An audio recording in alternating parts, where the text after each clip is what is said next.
Lors des funérailles de mon père, mon demi-frère a dit. Il ne lui a rien laissé parce qu'elle n'est pas vraiment sa fille. Mon oncle a acquiescé. Je ne pouvais plus respirer. Puis une femme s'est levée du fond de la salle et a dit. En fait, j'ai travaillé avec lui pendant 20 ans et il m'a demandé de lui remettre ceci à sa mort. Ce qu'il y avait à l'intérieur a tout changé. Avant de commencer l'histoire, n'oubliez pas de laisser un like et de vous abonner à la chaîne pour voir plus d'histoires comme celle-ci. Aux funérailles de mon père, juste au moment où l'on descendait le cercueil en terre, mon demi-frère s'est levé et a dit, assez fort pour que tout le monde entende, il ne lui a rien laissé parce qu'elle n'est pas vraiment sa fille. Ces mots m'ont frappé comme une gifle en plein visage. Mes mains se sont mises à trembler. Je me suis tourné pour le regarder, pensant qu'il plaisantait peut-être. Peut-être que le chagrin avait altéré son sens de ce qui était approprié. Mais il n'y avait aucune trace d'humour dans ses yeux, juste une certitude froide. Puis mon oncle Ellis a hoché la tête. Il n'a pas dit un mot. Il a juste hoché la tête, comme si cette affirmation était la vérité ultime, comme si c'était quelque chose sur lequel tout le monde s'était mis d'accord dans mon dos.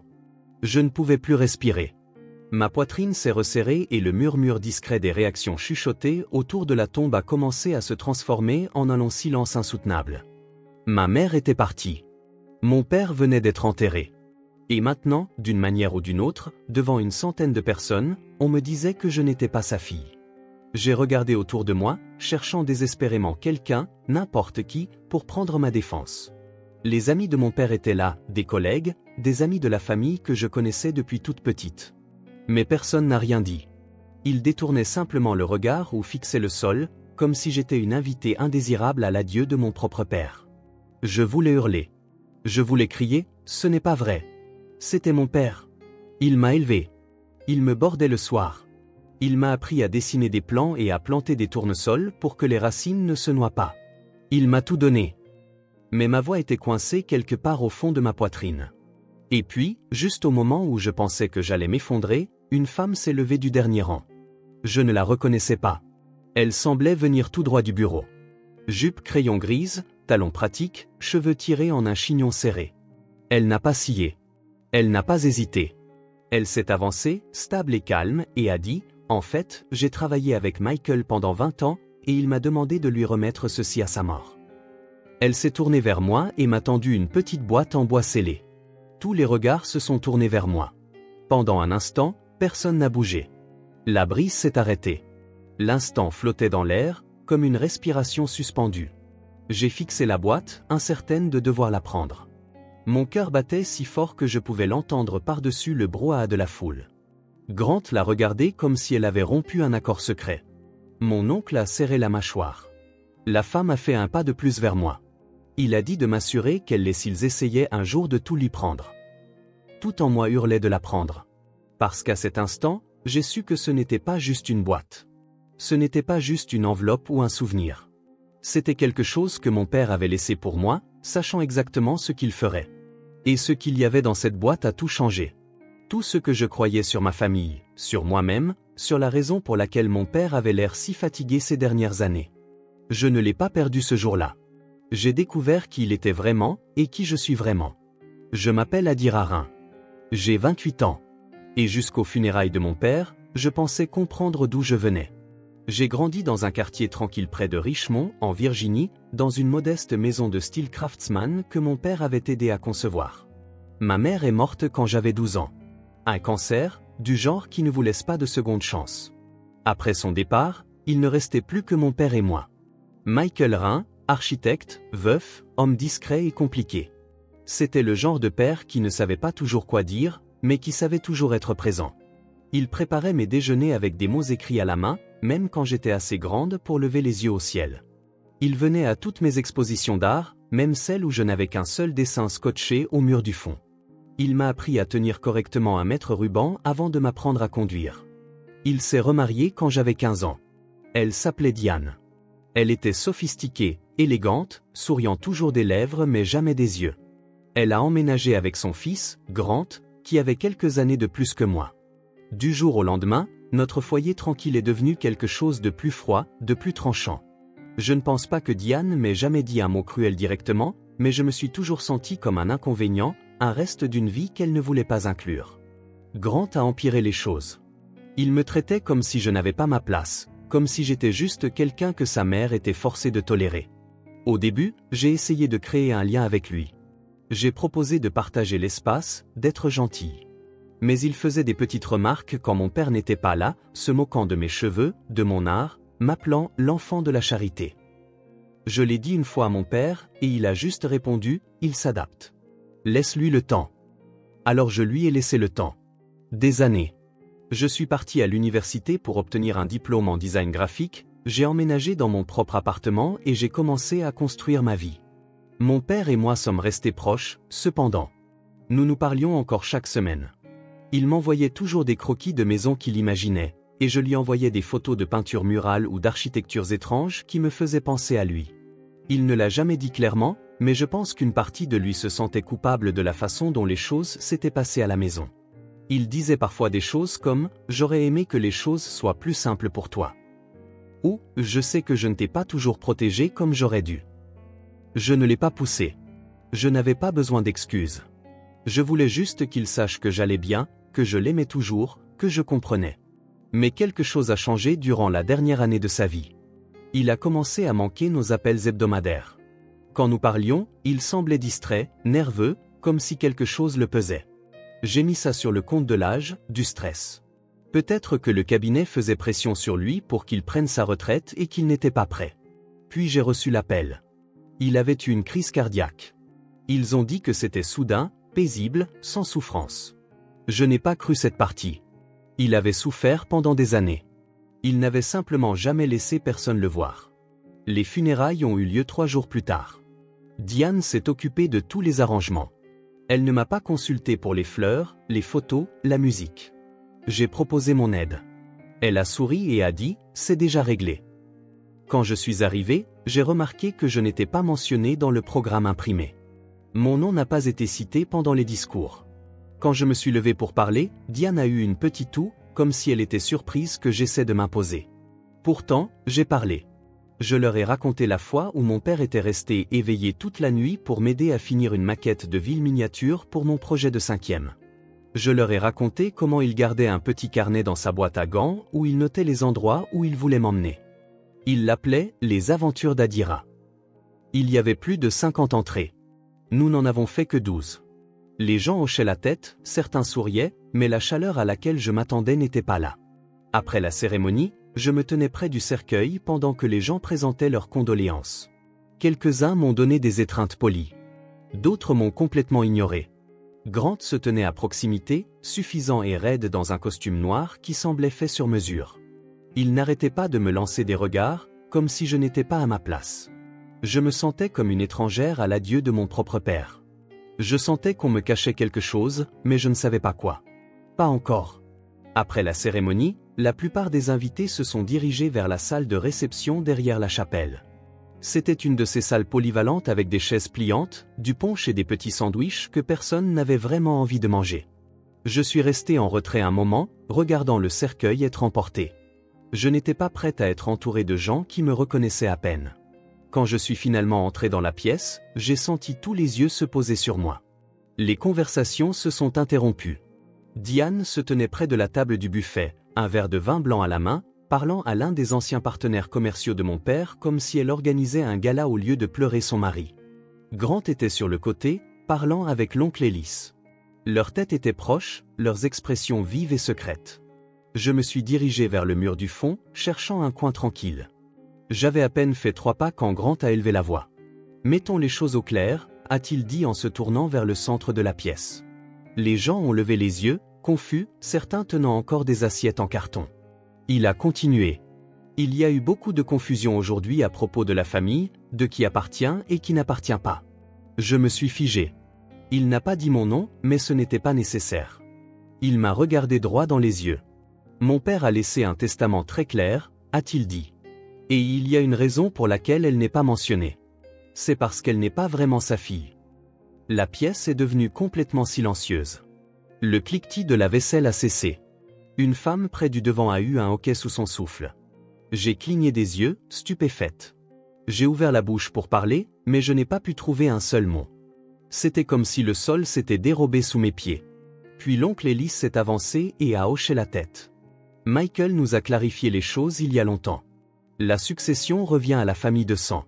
C'était son souhait. Mes mains se sont mises à trembler. J'ai senti une bouffée de chaleur monter à mon visage. J'ai essayé de parler, mais ma voix ne fonctionnait pas. Je ne sais pas à quel jeu vous jouez, ai-je finalement dit, la voix tremblante. Mais il m'a élevé. Je suis sa fille. Grant a croisé les bras. Recueilli, élevé, certes, mais biologiquement, tu n'es pas l'une des nôtres. Tu ne l'as jamais été. Il a dit cela comme s'il énonçait un fait, comme s'il récitait un bulletin météo. J'ai regardé autour de moi dans la pièce. Pas une seule personne n'a pris ma défense. Quelques-uns ont évité mon regard. D'autres observaient simplement avec des expressions tendues, comme si c'était un spectacle et qu'ils attendaient l'acte suivant. Mon cœur battait la chamade dans ma poitrine. Je me sentais petite, comme si je m'étais ratatinée sur moi-même. Ma gorge me brûlait, mais j'ai refusé de pleurer. Pas ici. Pas devant eux. Comment osez-vous, ai-je dit, plus pour moi-même que pour qui que ce soit d'autre. Ils m'aimaient. Vous pensez qu'un nom de famille ou l'ADN change ça? Ellis a haussé les épaules. Nous honorons juste ce qu'il a mis par écrit. C'est alors que j'ai réalisé que quelque chose clochait. Mon père était méthodique. Il planifiait tout. L'homme portait 3 stylos dans la poche de son costume au cas où l'un serait à court d'encre. Il ne m'aurait jamais exclu de son testament sans m'en parler d'abord. Pas à moins d'y avoir été forcé ou manipulé. J'ai reculé. Mon pouce accélérait. Je pouvais l'entendre dans mes oreilles. Et juste au moment où je pensais que la situation ne pouvait pas devenir plus surréaliste, une voix du fond de la salle a retenti. En fait, a dit la femme en s'avançant avec une autorité calme qui a réduit tout le monde au silence. J'ai travaillé avec Michael pendant plus de 20 ans. Elle était habillée de façon soignée, professionnelle, peut-être dans la 50aine.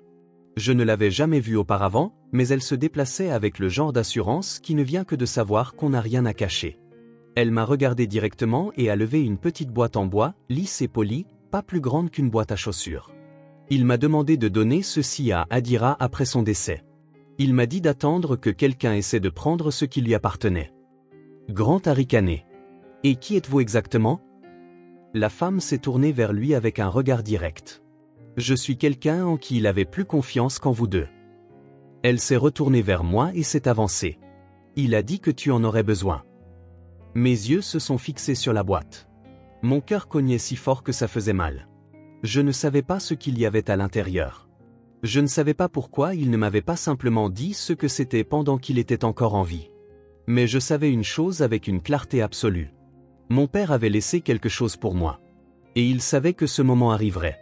La boîte semblait plus lourde qu'elle n'en avait l'air, non pas en poids, mais en signification.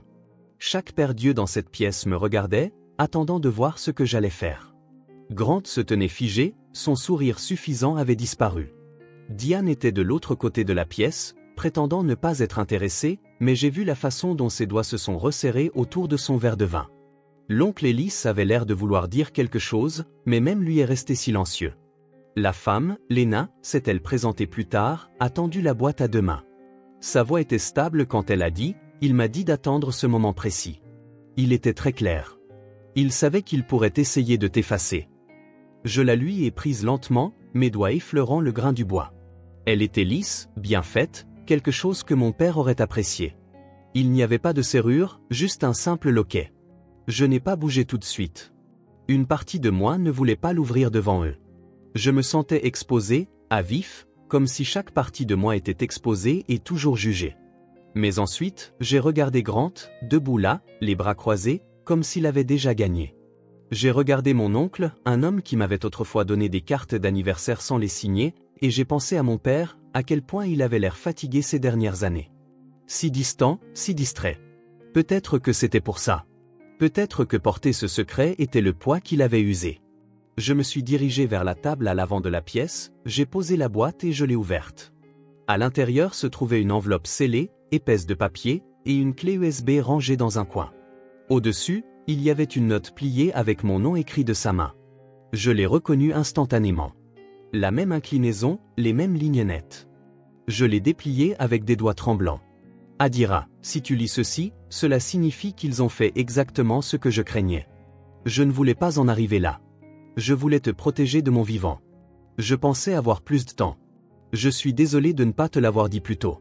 Je ne voulais pas que tu portes le poids de tout cela avant d'y être obligé. Tu es ma fille de toutes les manières qui comptent, et aussi de la manière qu'ils essaieront de nier. J'ai senti ma respiration se bloquer dans ma gorge, mes mains se sont crispées sur le papier. À l'intérieur de cette enveloppe se trouve ton acte de naissance original, pas celui qu'ils ont falsifié après la mort de ta mère, le vrai. Je l'ai gardé caché parce que je ne leur faisais pas confiance. Tu trouveras aussi des documents pour une fiducie privée que j'ai créée il y a des années. Tout ce que je ne pouvais pas protéger publiquement, je l'ai mis de côté pour toi en secret. C'est à toi, parce que tu es mienne. J'ai levé les yeux de la lettre. Pendant un instant, personne n'a bougé. Puis j'ai plongé la main dans l'enveloppe et j'en ai sorti l'acte de naissance. Il était vieilli, mais préservé. Là, imprimé clairement sous le nom du père, il y avait Michael Rhin. Mes genoux ont failli flancher. Je n'ai pas parlé. Je l'ai juste brandi. Il y a eu des halètements audibles. Quelqu'un au fond a chuchoté quelque chose et cela s'est propagé comme une onde. L'oncle Ellis a fait un pas en avant, le visage durci. Ça pourrait être un faux, a-t-il dit. Lena a secoué la tête. Il me l'a donné le jour où il a mis à jour son testament privé. Il s'est assuré qu'il soit attesté et notarié. J'ai des copies. Vous pouvez le contester si vous voulez, mais vous perdrez. Grant avait l'air de quelqu'un à qui on venait de retirer le sol sous les pieds. Diane a tourné le dos, toute sa posture raide. Je me suis tourné vers Lena. La clé USB, ai-je demandé. Elle a hoché la tête. Il a dit que c'était un message pour toi. Quelqu'un m'a tendu un ordinateur portable depuis la table de réception. Je l'ai branché. L'écran s'est allumé et son visage est apparu. C'était mon père, assis dans son bureau à la maison. Il avait l'air fatigué, mais paisible. Ses yeux étaient pleins de quelque chose que je n'avais pas vu depuis longtemps, la clarté. Adira, a-t-il dit, si tu vois ceci, alors j'ai échoué à te protéger de mon vivant. Mais je ne les laisserai pas t'effacer. Je sais ce qu'ils pensent. Je sais ce qu'ils essaieront de dire. Mais je suis ton père. Pas seulement par le sang, mais par choix, par amour, par chaque souvenir que nous avons partagé. Il a marqué une pause. Je ne me suis pas assez battu quand ils ont commencé à m'éloigner de toi. J'ai laissé la culpabilité et la peur me réduire au silence. Mais je n'ai jamais cessé d'être ton père. Et tout ce qui a jamais compté pour moi.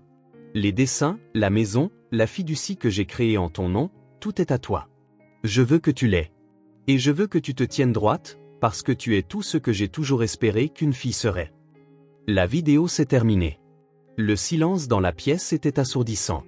C'est à ce moment-là que tout a basculé. Je n'étais plus l'étrangère. Je n'étais plus l'enfant oublié. J'étais sa fille, pleinement, complètement, indéniablement. Personne n'a parlé. L'air dans la salle de réception avait changé. Un instant auparavant, il était épais de suffisance et de jugement silencieux. Maintenant, il était lourd d'incrédulité.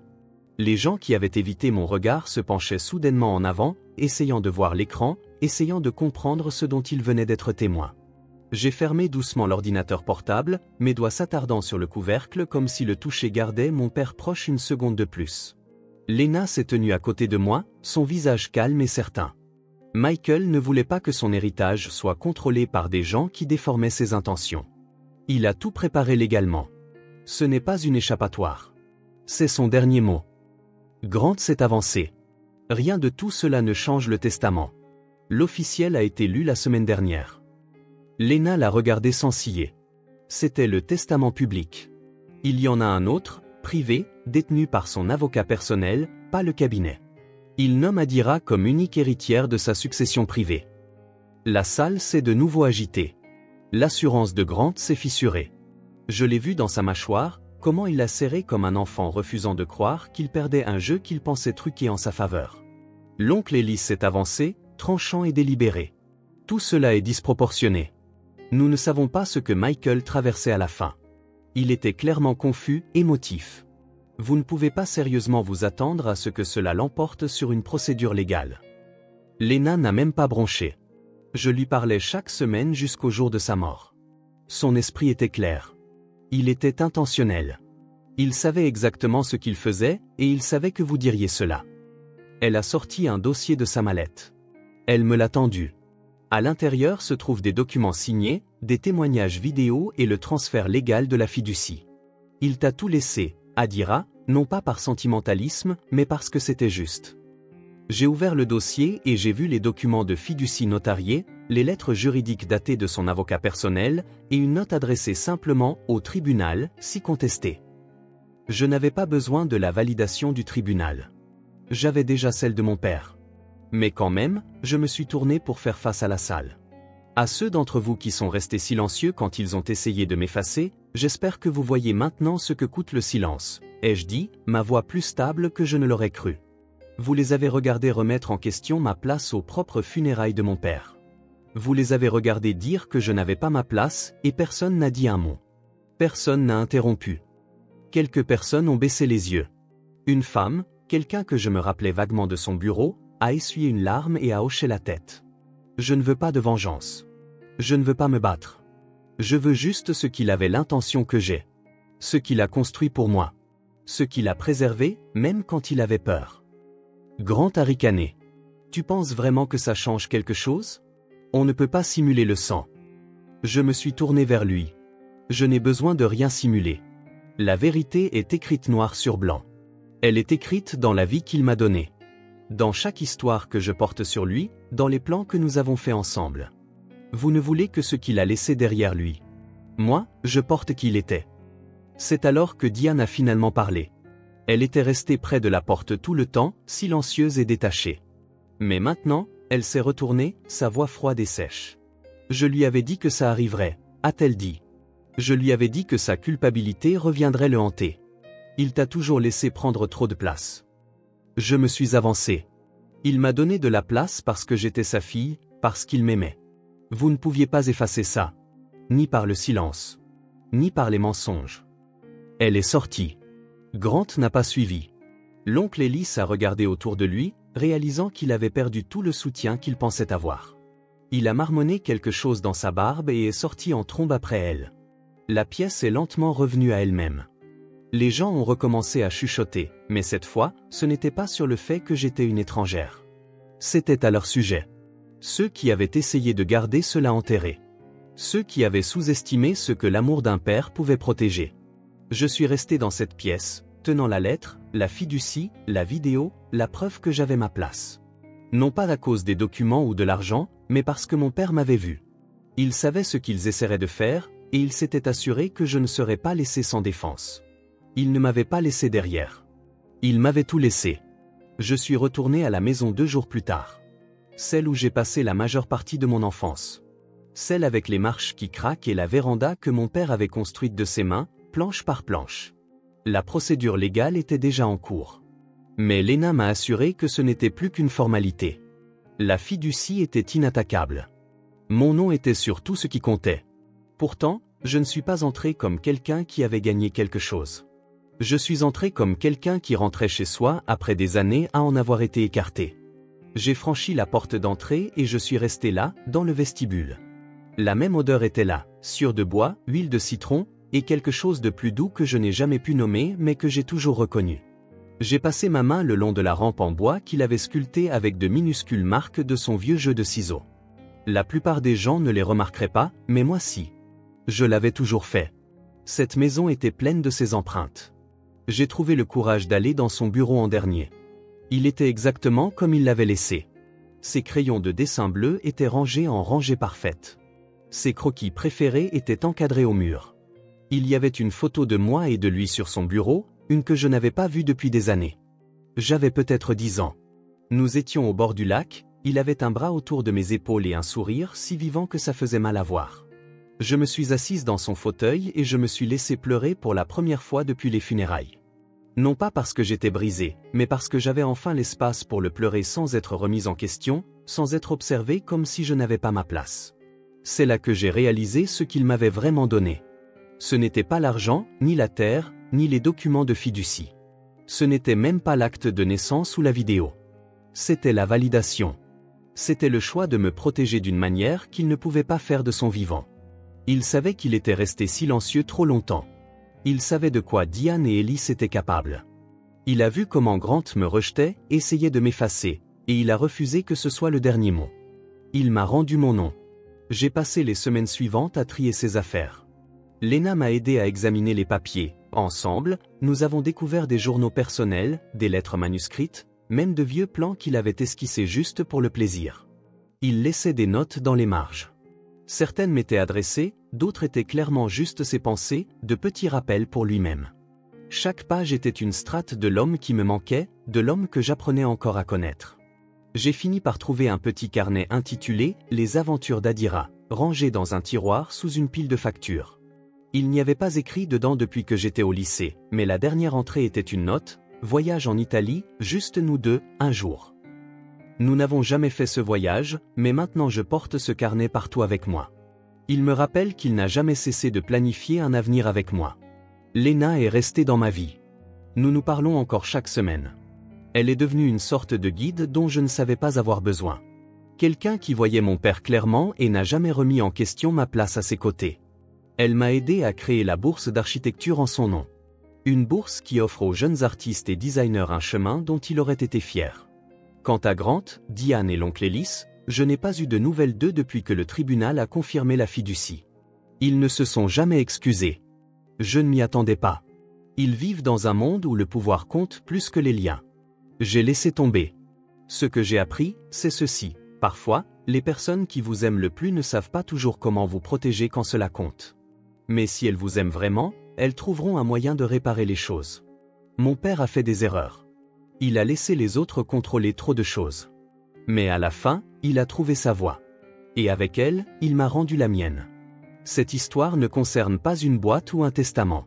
Elle concerne l'identité. Sur ce que signifie être vu et choisi, pas seulement né. Elle concerne un père qui ne pouvait pas toujours dire les bonnes choses, mais qui m'aimait assez pour s'assurer que le monde ne pourrait pas me réduire au silence après son départ. Et cela sera toujours suffisant. Si cette histoire a signifié quelque chose pour vous, si vous vous êtes déjà senti invisible, oublié ou remis en question au sein de votre propre famille, j'espère que vous savez ceci, votre vérité compte. Votre voix compte. Et personne n'a le droit de vous enlever cela. Merci d'avoir regardé et d'avoir fait de la place pour cette histoire. Si elle vous a ému, veuillez aimer la vidéo. Partagez-la avec quelqu'un qui a besoin de l'entendre et laissez un commentaire ci-dessous. J'aimerais connaître vos pensées ou entendre votre histoire aussi. Et si vous voulez plus d'histoires vraies qui parlent du cœur, n'oubliez pas de vous abonner à la chaîne. Il y a tellement plus à venir. Vous méritez d'être vu. Vous méritez d'être entendu. Et vous n'êtes pas seul.